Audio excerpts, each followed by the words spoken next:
Or perhaps you would ask yourself that question.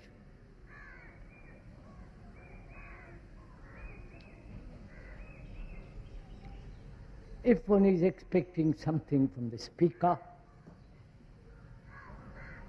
a blessing, a new direction, a new set of ideals, or a pattern of conduct, and so on, one is afraid you will be disappointed. Because we are thinking together. It's our life. It's the human life. The humanity that you represent.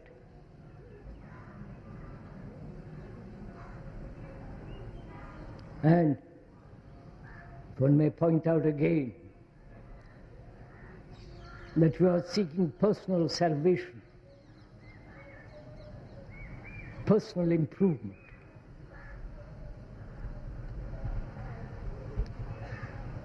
To get better jobs, more money, a better way to heaven. I'm afraid again you'll be disappointed. We're not talking about personal salvation at all. We are trying together to see if it is possible to salvage the mind, the human brain, which has become so corrupt, so mechanical, so utterly careless, concerned chiefly with itself, its own security, its own little family, or identified with a nation, and so bringing about a great deal of misery to mankind. And we're asking ourselves,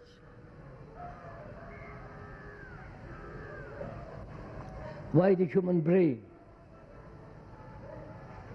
has so deteriorated, depending on others, becoming immoral, corrupt, trying to find out a way of living from others. If one is unfortunately labeled as a guru, a way of life. As we pointed out the other day and last two talks, this is a serious gathering.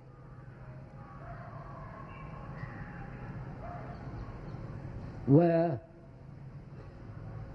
we are, both of us, are concerned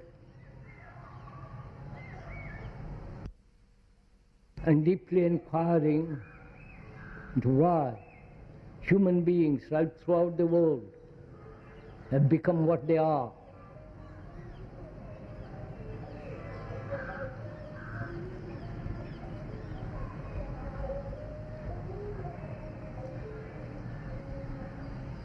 There it is.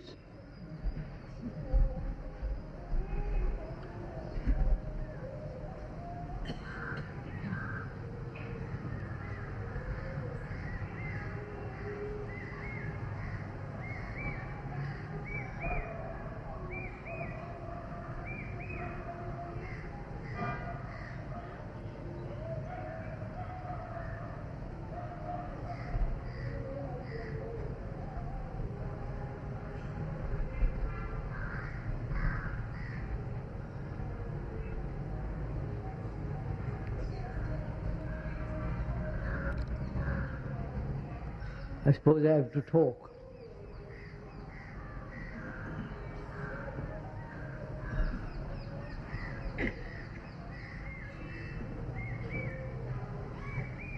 One observes in this country, in this part of the world,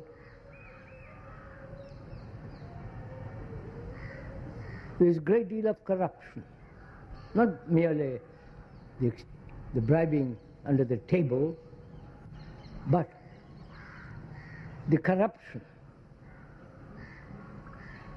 that exists in the very depths of one's being. The word corruption means rompere from Latin and so on, to break up. The essence of corruption is fragmentation. To say one thing and do another. To have ideals and not facing actuality. This constant struggle to become something. Not only in this world, but also inwardly. The becoming. From a bank clerk to the manager, from the local priest to become an archbishop, and a disciple trying to become the master. This constant struggle to become something, that's part of corruption. And as we pointed out also last week, we are losing all integrity.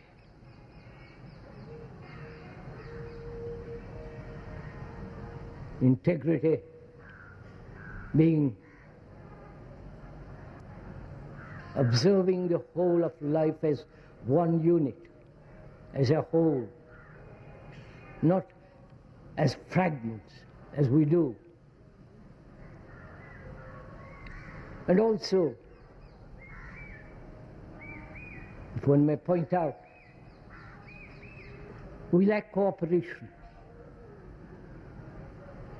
We cooperate for commercial purposes. To have more money. We cooperate with an authority, political, religious, or some kind of crank. We are too willing to cooperate with those people. Because there we gain something for ourselves. We're not talking of such cooperation. Cooperation can only come when there is love.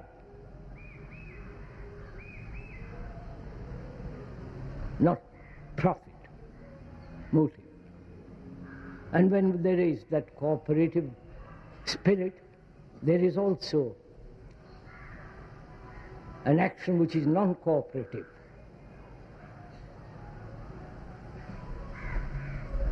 Right? Because when we turn and not being cooperative, we become rather antagonistic, violent. But when we cooperate with when there is love in our heart, then we also know how not to cooperate, without bitterness, without anxiety, without any sense of violence. And seeing all this in this country, or in this part of the world, what is the responsibility of those who live here?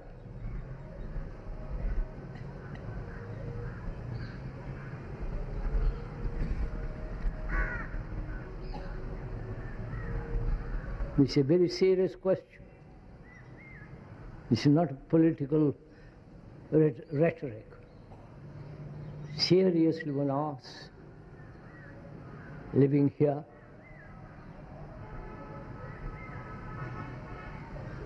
why this state of disaster, confusion, utter neglect, carelessness, brutality exists? Though you talk about, go to various temples, do all kinds of imaginary, illusory worship, utterly satisfying, and at the same time contradict everything that you look up to.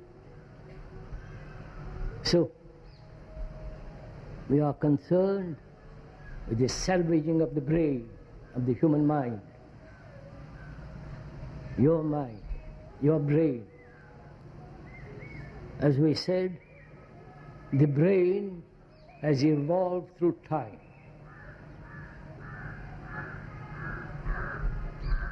It has evolved through millions of years.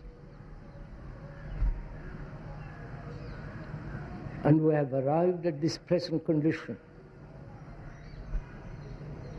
This brain is not the individual brain. There is no individual brain. There is the brain of humanity. This, I think, if one may point out, one has to understand seriously. Thought has identified itself with the psyche, the psychological world, and established a sense of individuality. We'll go into that presently. But first one must be very clear in understanding that the human brain, our brain, your brain, is the result of many, many million years. It is evolved through time with great many experiences, accumulating knowledge,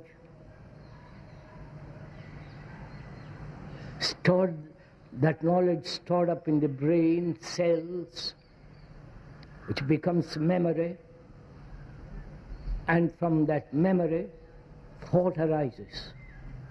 This is the common factor of all human beings. At whatever strata of society they may be. This is the common factor of every human being, that accumulate knowledge through experience. That experience has knowledge stored up in the brain, which becomes the memory. From that, thought and action. This is what we are doing every day. From that action you learn more. So there is this constant accumulation of knowledge, action, knowledge. This chain in which we are caught. The human brain is caught and active. Nobody can deny this fact. This is the only fact on which is actual. And this memory, this knowledge acquired through experience, being common to the whole of mankind, and that mankind is you. So your brain is not your individual brain. There is no such thing as individual. This is really important to understand, because all our activity, all our thinking, both psychologically as a reaction, we are trained, programmed, if I may use that word, the computer word, programmed, conditioned for many, many, many millions of years. This is the habit in which you are caught. And if you inquire very deeply, seriously, with skepticism, with doubt, not accepting a thing from anybody, even the neurologists, the brain specialists, or from your religious books and so on. If you examine with great critical skepticism, because that's the essence of religion. The investigation, skeptical investigation into the whole structure of human being, not merely physical, but the psychological world, which is far more important than the mere physical examination. Then you will find that human beings have lived this way for millennia, accepting individuality, and from that all the problems arising, conflict with each other, conflict with the community, conflict with society, conflict as war, and so on, so on, so on. Now, is this a fact or a theory invented by the speaker and trying to prove that theory?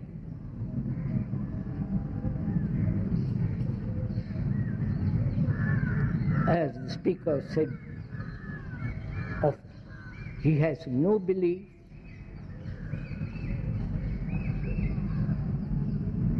no ideals, no direction, and he's certainly not doing propaganda for any particular system, establishment, or organization. Organizations and institutions are actually destroying mankind, whether it's political or religious, especially religious. So it will depend on institutions and organizations for the salvation of mankind seems so utterly meaningless. And mankind has depended, looks up to, respects the scientists, the political authority, the economists, the specialists, and these are not going to save mankind either. Please see the actuality of all this. We depend on institutions, which is normal, like post office, bank, I don't know, all those kind of institutions. But also we depend on religious institutions, the authority of a guru, of a book. And so, when you hand yourself over to an authority which gradually builds up an institution or a structure, then in that web we are caught, hoping our brain will be savaged.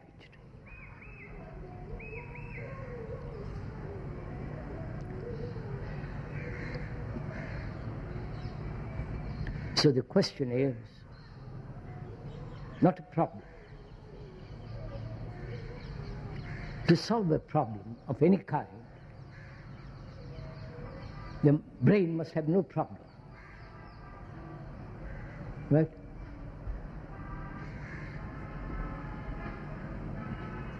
I'll go into it, you will see.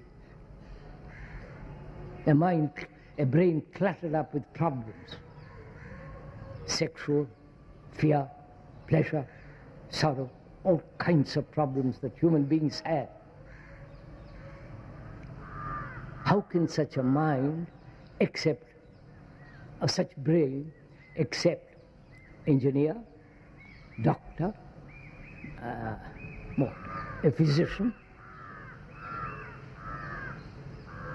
They may solve those problems, but the human psychological problems can never be solved if the brain itself is in a mess, is in confusion, is in decay, It is in decay when it's completely caught in knowledge. Please understand this. That is experience, knowledge, memory, thought, action. That is the chain in which the brain is caught. Watch it yourself. This is not a speaker's invention. And such a brain will inevitably become mechanical.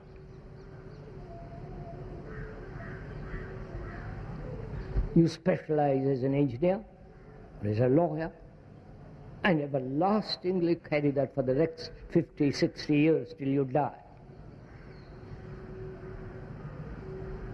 which is mechanical. Though in that mechanical process there may be expansion, contraction, learning more, but it's in the same pattern. So the brain becomes mechanical.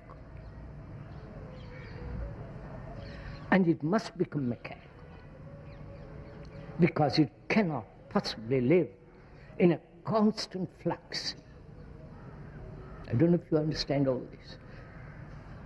Are we thinking together? At least some of us.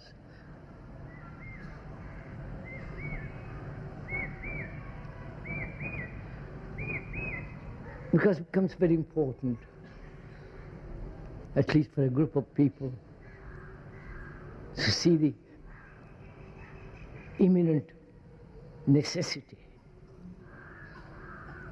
of bringing about a different kind of life, different way of acting, different behavior. But it is mechanical, as it is becoming. The brain will inevitably deteriorate. Though there are biologists, scientists saying only through knowledge there is the ascent of man. Man can only grow through knowledge. We are questioning that. We are questioning the idea that knowledge is the way of salvaging the brain, salvaging the human being. Because knowledge, which is experience, there is no divine knowledge except in the books, which are all fraud, just printed words, to which you may attribute the quality of sacredness, but just a lot of words printed to put on a page, and if you worship that, then of course, then it is just nonsense. You are not a religious person because you read the Gita from morning till night. Or there are those who preach about the Gita, everlastingly reading about it. Like every book, Quran, the Bible, the Gita, and other so-called religious books may be absolute theories, and they are, because they don't actually affect our daily life. And we are concerned with the radical movement in which there is the total breaking down of this routine process of the brain. In this mechanical process of life, there is no freedom.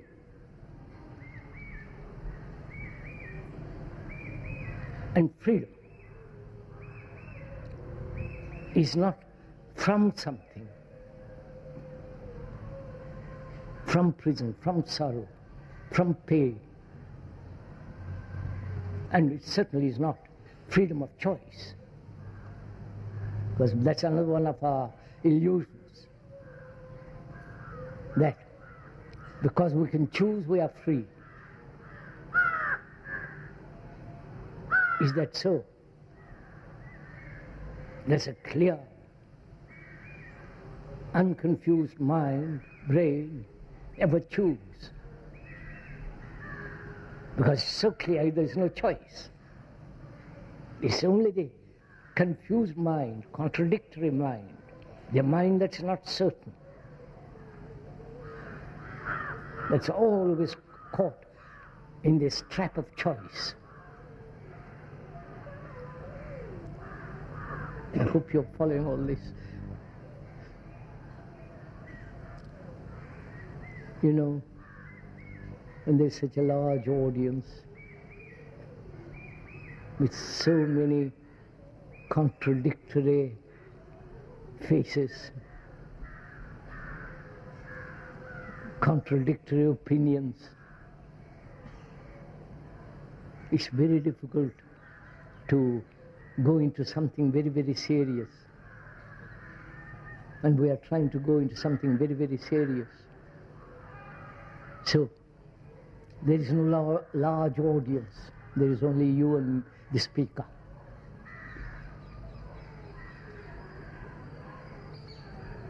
And between us, we are talking over together. Talking over together in friendship, with affection, with care, but being very skeptical, doubting, questioning, inquiring, never accepting, because there is no authority. If one is seeking truth, there is no authority. When there is the question of freedom, there can be no authority, either political, religious, or any other authority. But most of us don't want to be free. We want to be secure.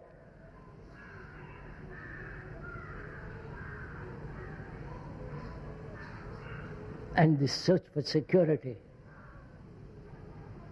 individual, national, group, idealistic, and so on, this security which each one wants,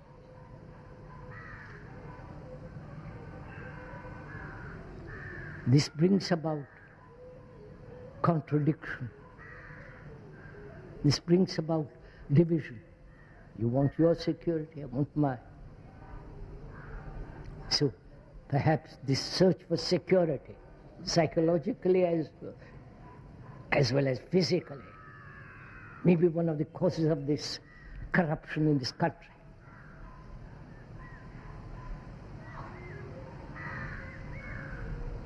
So we are together. Please bear in mind, we're together.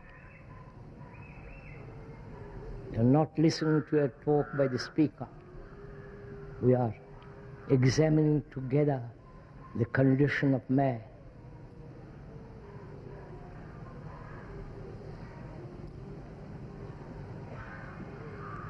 Thought is the dominant factor in our life. Thought dictates all our action. Thought has built this structure which we call society. Thought has built all the religions in the world.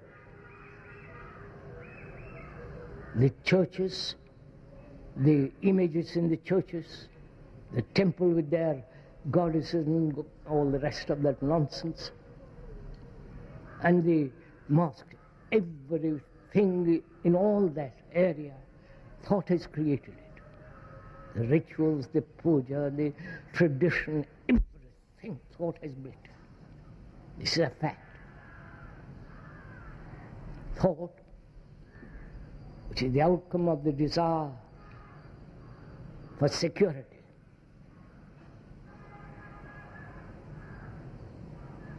That's what we all want.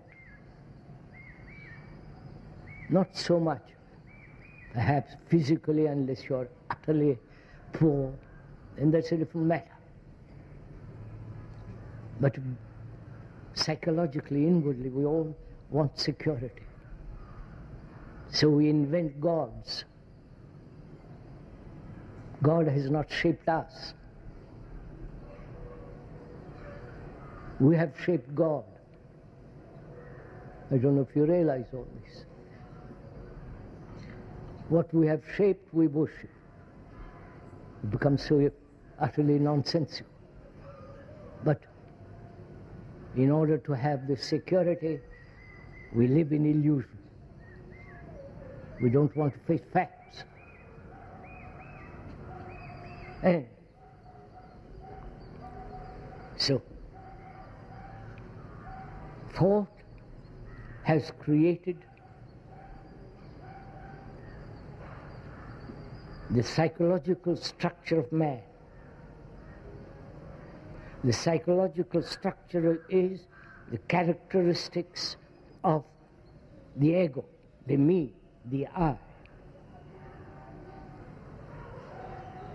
The I is fear, anxiety, depression, violence, cruelty, the ideals of non-being violent, all that is in the psychological world, the world inside you, inside your skin as it were. That is the world in which we live, which dominates the external. Those idealists, socialists and the communists say, change the structure of society outside, then man will change. This has been the old dream of every reformer, of every socialist. But you may change the outer as much as you like, as been proved by the communist world with its recent revolution. The inward savage, the inward barbarian, who is afraid, wants his personal, all that. That overcomes the outward structure. You know all this. So, we are inquiring together as two people the nature of thought and thought which has created the inward psyche, the inward responses, both neurological as well as psychological. You're following all this? Thought has created this. Right? Then thought separates itself and then begins to dominate the psyche. I must control my reactions. I mustn't be afraid. If I am jealous, I find a rational excuse for jealousy. Hatred, violence, all as though all those reactions are separate from thought. Thought has created this. I don't know if you follow this. Right, sir? Can we go on together? You and I.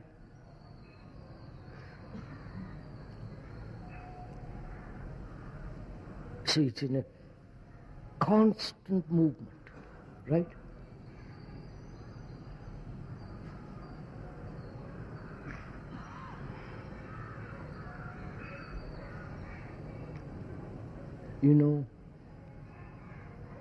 We have solved the problems of the psyche, problems of communication, more or less. We are trying to solve through robots and computers, more production, better production. more consumer goods, all those, in those fields, technological world, we are solving great many things, right? I don't know if you are aware of all this.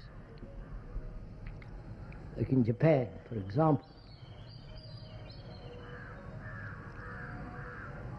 they are using robots with computers to free man. And there's going to be another problem. In the manufacture of cars and other things, they're using robots. So we are solving all those kinds of problems. But we have never solved the problem of conflict. You understand my question? Never. Though we have lived for thousands and thousands of years, this problem of conflict has never been solved. Conflict between man and man, man and woman, family against another family, one group against another group, one religious sect against another religious sect, however big, however well established, however powerful. We have never, throughout this million years, never solved the problem of conflict. Why? You understand my question? Please ask yourself this. Why?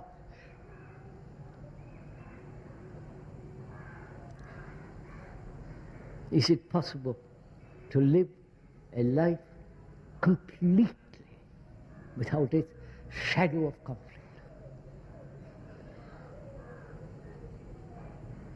We're going to inquire into that. First, we must be aware, conscious, know, actually, not theoretically, not as an abstraction, but fact. In our daily life we live an astonishing way which brings conflict after conflict.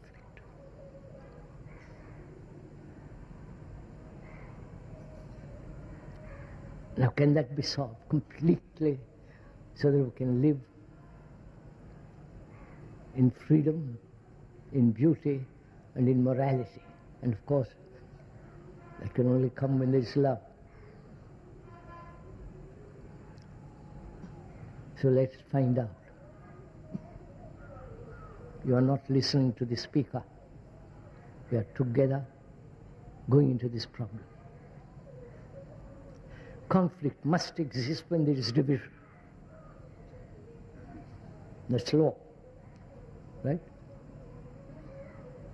Division between me and you, we and they, the Hindus, Muslims, the Jew, Arab, the communists and socialists, and so on, so on, so on, externally.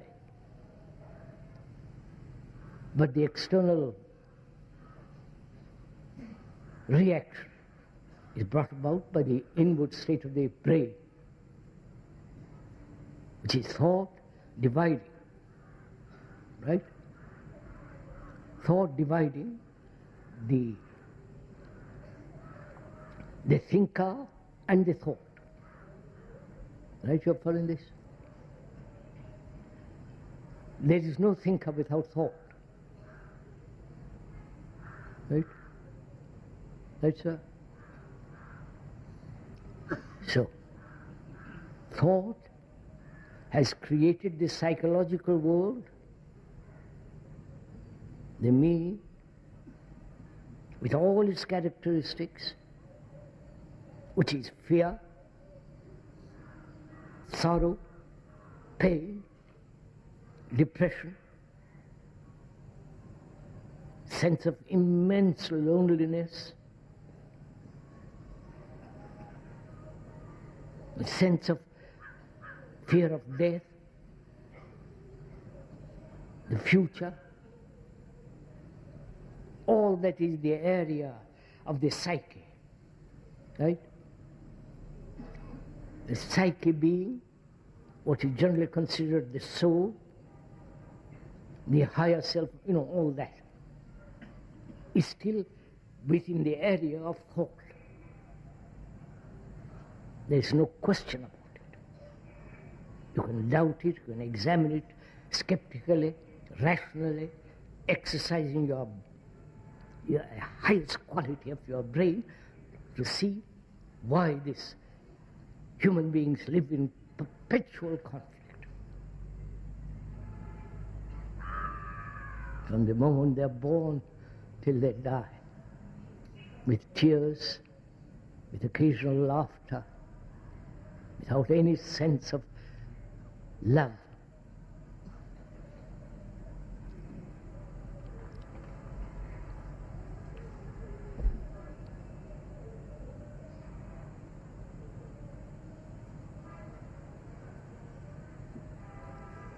I do not know if you have realized that this constant movement in the brain, that is, outwardly acting, right?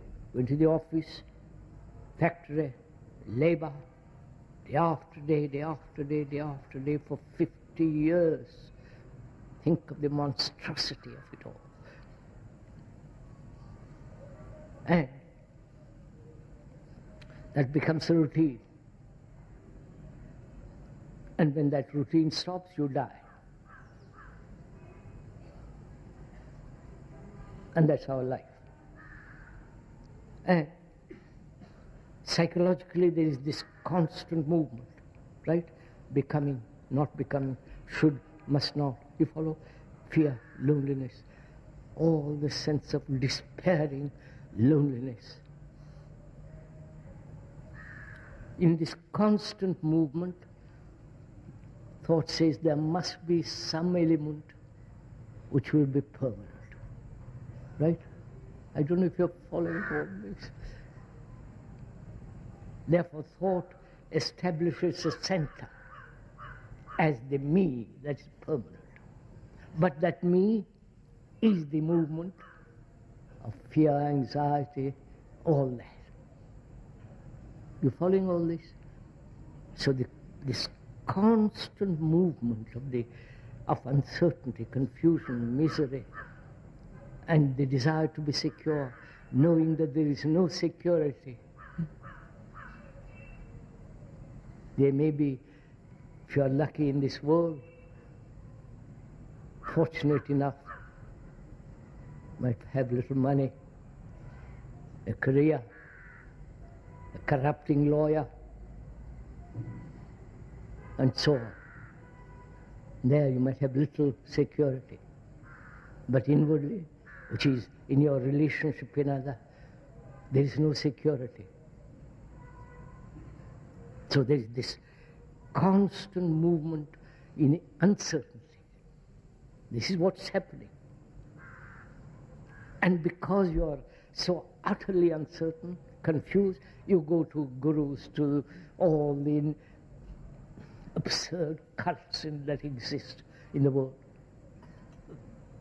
to all the temples that have utterly no meaning. You see what's now. See the map of all this. You understand what I say when a map? That is, when you are looking at an actual map of the world, of this country, for example, can you look at it without direction? You understand my question? You look at a map to go from this place to that place, right? And you judge how many miles and all the rest of it. So your brain is always looking with a direction. Therefore you never see the whole of the map, the whole of the world. So can we look without direction at this nature of conflict? not how to solve it. Not tell me the way so that I can live without conflict. That would be too stupid to ask such a question even.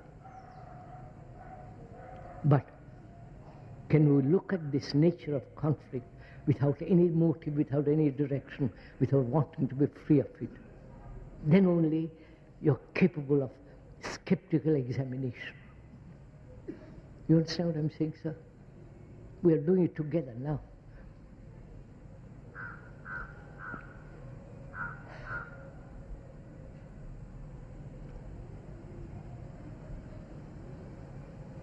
As we said, conflict must exist when there is a division between thought and the psyche.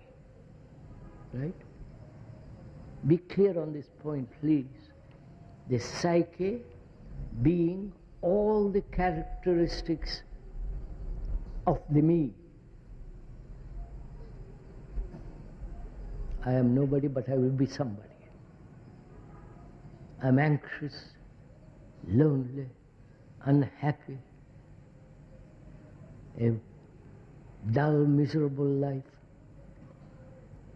and I want to escape from it, run away from it, and so on. All that is the psyche, which is the me, right?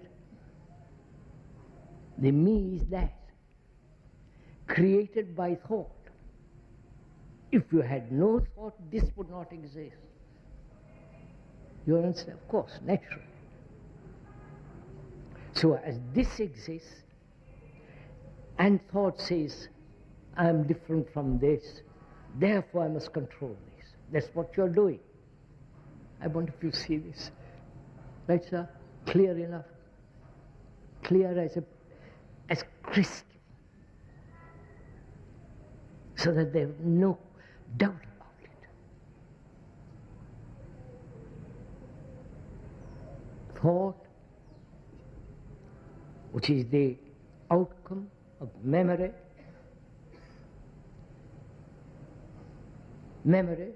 knowledge, experience. That's it. From that experience you act, learn more from that action, add to that knowledge, and keep the cycle going. And that thought has established this structure of the psyche, the inward world of me, with my peculiarities, with my peculiar tendencies, with my anxieties, loneliness, despair, sorrow. Right?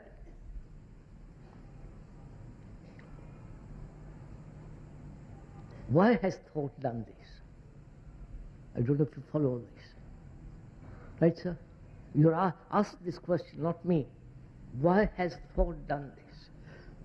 Why has it separated itself from something which it has created? I don't know if you're following this. Don't you say, I must control? And the I is the structure of thought. That which is control is also structure of thought. I wonder if you see this. Please do see this very clearly. If we don't, let's examine it more.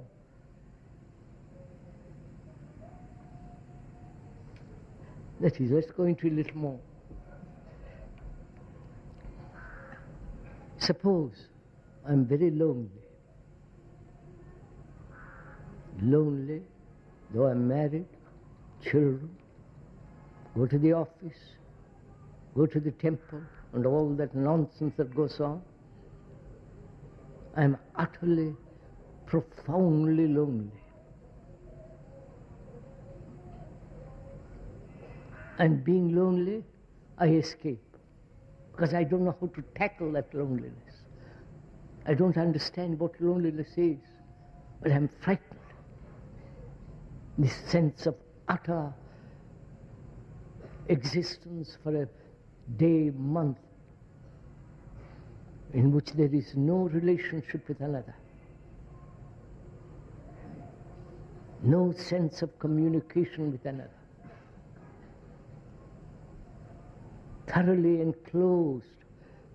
Don't you know all these feelings wake up?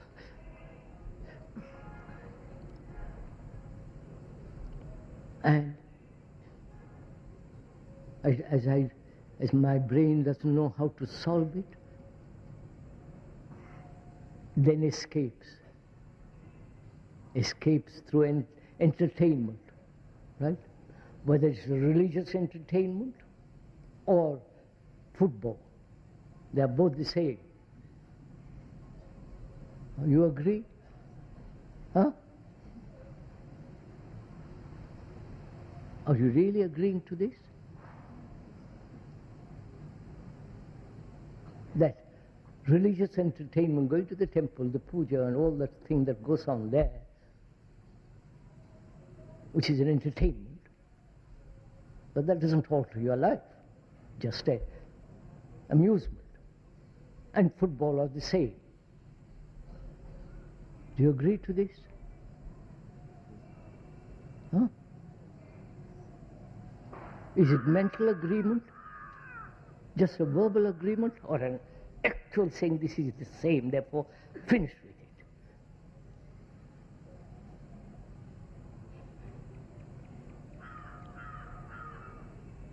So what is loneliness?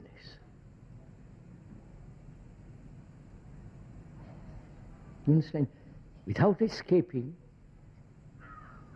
without running away from into some illusory, imaginary ideal,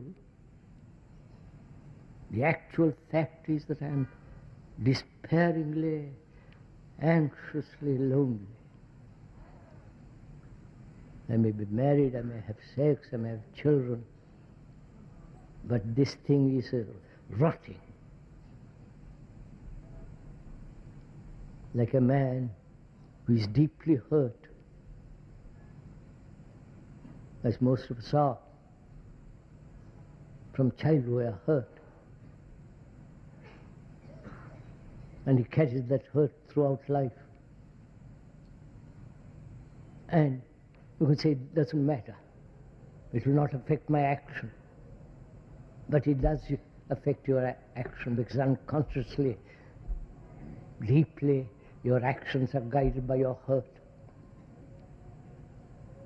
You build a wall around yourself not to be hurt more, and all that business goes on. The consequences of that hurt is bitterness, more loneliness.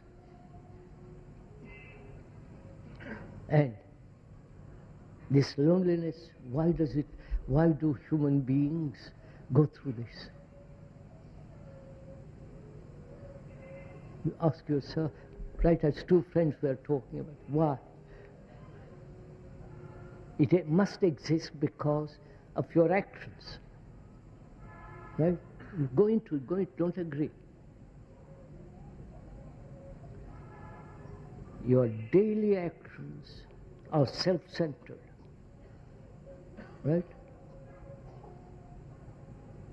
Your daily thoughts, your daily activities are concerned with yourself. You may pretend to be a social worker and give your life to that, but the me is still going on. Only you have identified yourself with something. Like the communist identifies with the state, with the ideal, with blah blah. You identify yourself with something else.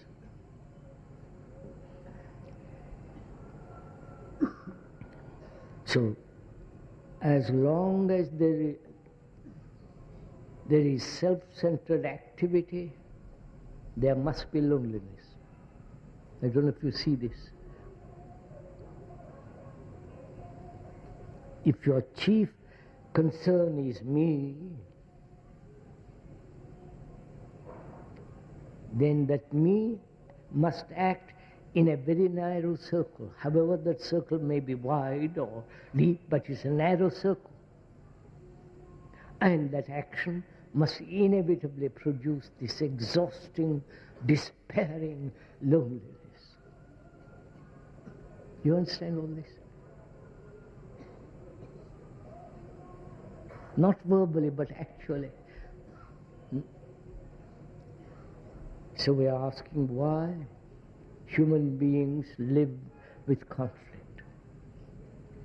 The essence of that conflict is this division between thought and that which thought has created as the me, the psyche, the characteristics of the self. My name, my form, my ambition, my desire for power, money, possession, my dishonesty, my corruption.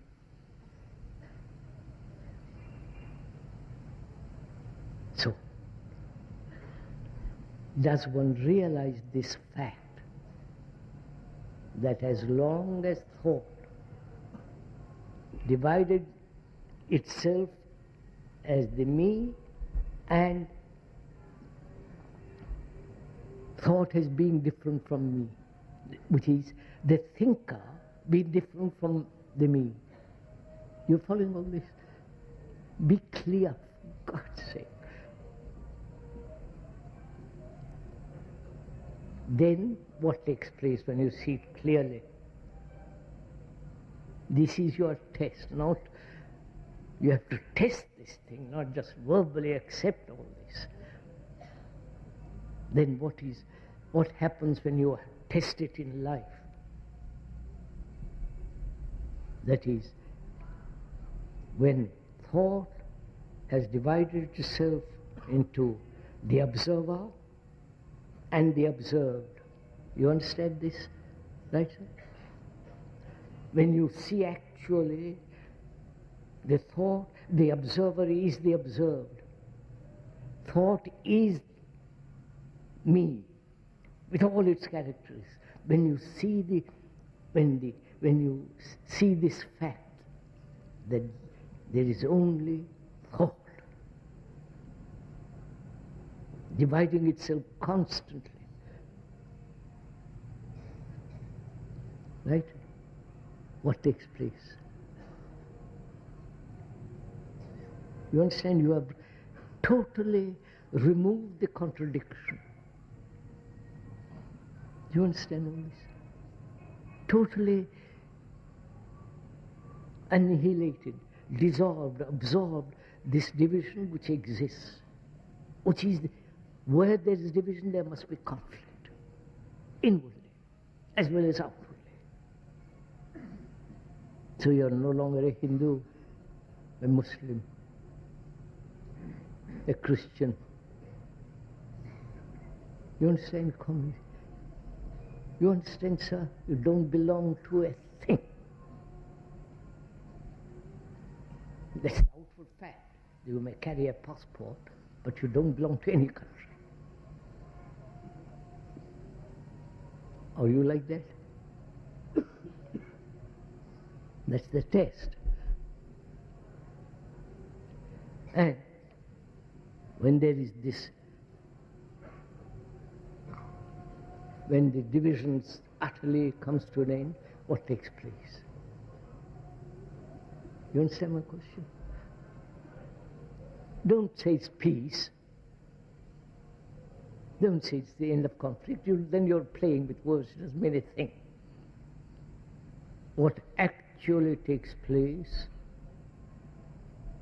when there is the observation, critical, skeptical observation of this fact, thought divides itself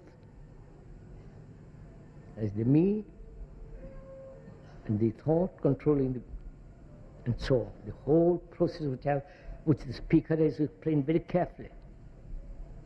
When you see the fact and not the abstraction of the fact.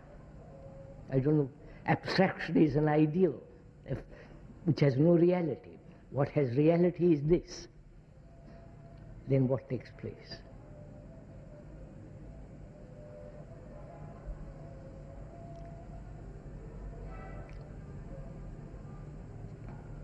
You have to find out. what actually takes place in the brain when there is no contradiction. You understand? There is contradiction between the observer and the observed. When there is no contradiction, what takes place in the mind, in the brain? Are you waiting for me to reply? Are you waiting to find out what the speaker has to say? Or are you discovering for yourself? Which is more important? Not what the speaker explains, that is just words. But if you discover it for yourself,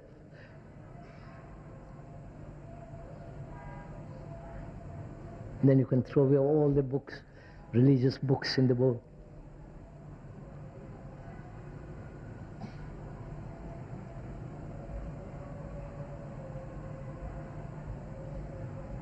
Then the brain has only one factor, and that's the only instrument you have.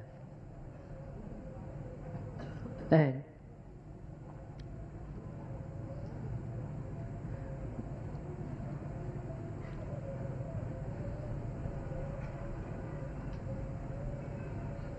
is there an observation? Please just listen.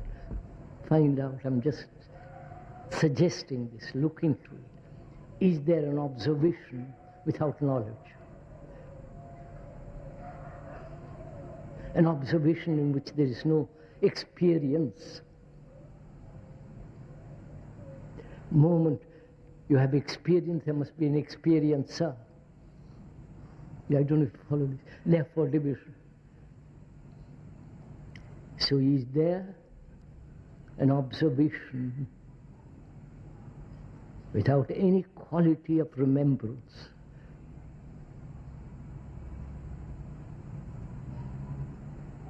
Any quality of observing with knowledge? You understand? That is, when you look at your wife or your husband or the tree or the cloud or something or other, do you observe without the word? The word being merely the symbol? Can you observe? Please do it as you're sitting, perhaps you're sitting next to your wife or your husband. Can you look without the word?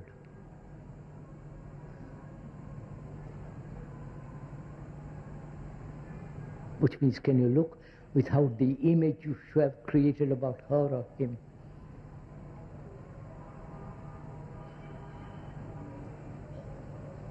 You understand? Can you? Or you discover that you are caught in a verbal structure. You understand? And the verbal structure is not the wife or the husband.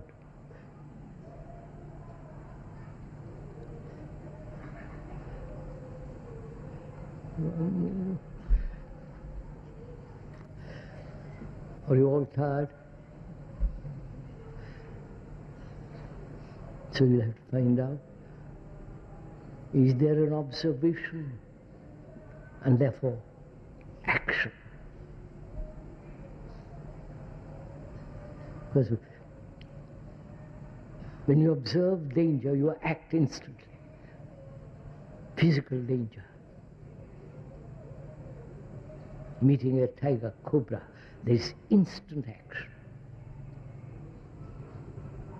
Now, you observed, examined skeptically the whole structure of existence, man's existence.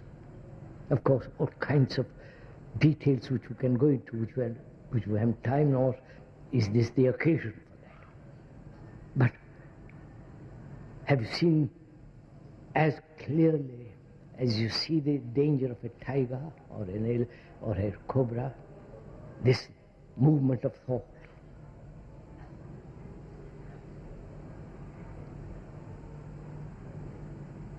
which means is there action which is not divisive, which is whole. That is the test.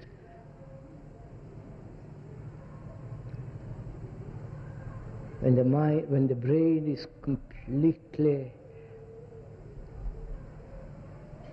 non-fragmented by thought, because thought born of knowledge is always limited, because knowledge is never complete. Right? It's obvious. And thought born of knowledge must be incomplete. It can invent or think about completeness, eternity, immortality, that's all just words. But when that division ceases, then there is totally different observation and action. In daily life, not in some monastery or in becoming a sannyasi and all the rest of it. That is also very little significance when you are trying to salvage the mind, the brain of humanity. So, sir, the question really is deeply, thought is not love.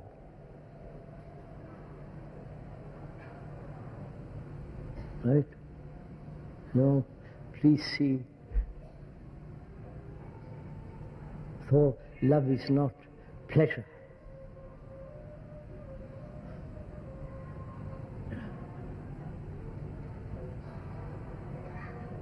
And without that,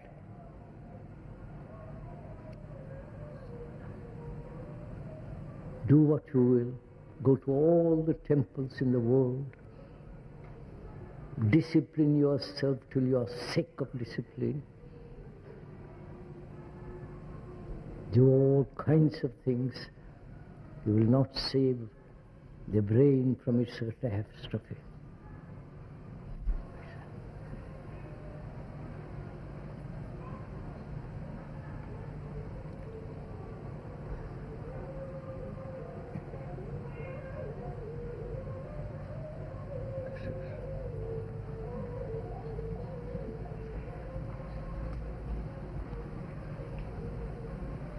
May I request that you don't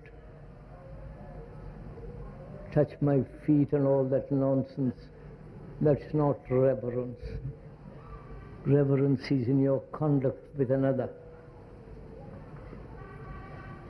not with your superiors politically, powerfully, with your servants, with your neighbors, with your wife. There it is, not coming and holding my hand. You understand, please, sir. That's not said out of cruelty or lack of affection.